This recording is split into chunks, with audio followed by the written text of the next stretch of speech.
कुबेर का अहंकार यह एक पौराणिक कथा है। कुबेर तीनों लोकों में सबसे धनी थे। एक दिन उन्होंने सोचा कि हमारे पास इतनी संपत्ति है, लेकिन कम ही लोगों को इसकी जानकारी है। इसलिए उन्होंने अपनी संपत्ति का प्रदर्शन करने के लिए एक भव्य भोज का आयोजन करने की बात सोची। उसमें तीनों लोकों के सभी देवताओं को आमंत्रित किया गया।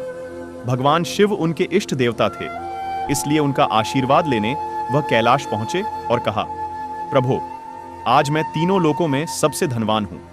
यह सब आपकी कृपा का फल है। अपने निवास पर एक भोज का आयोजन करने जा रहा हूं। कृपया आप परिवार सहित भोज में पधारने की कृपा करें। भगवान शिव कुबेर के मन का अहंकार ताड़ गए। बोले, वत्स, मैं कहीं बाहर नहीं जाता। कुबेर गिड़गिड़ाने लगे, भगवान, आपके बगैर तो मेरा सारा आयोजन बेकार चला जाएगा। तब शिव जी ने कहा, एक उपाय है। मैं अपने छोटे बेटे गणपति को तुम्हारे भोज में जाने को कह दूंगा। कुबेर संतुष्ट होकर लौट आए। नियत समय पर कुबेर ने भव्य भोज का आयोजन किया। तीनों लोकों के देवता पहुंच चुके थे। अंत में गणपति आए और आते ही कहा, मुझको बहुत तेज भूख लगी है। भोजन कहां है?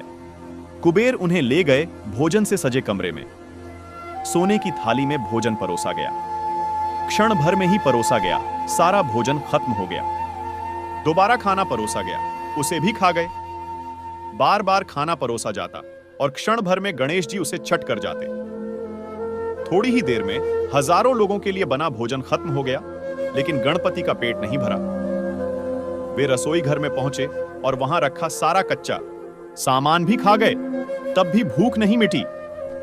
जब सब कुछ खत्म हो गया तो गणपति ने कुबेर से कहा, जब तुम्हारे पास मुझे खिलाने के लिए कुछ था ही नहीं, तो तुमने मुझे न्योता क्यों दिया था?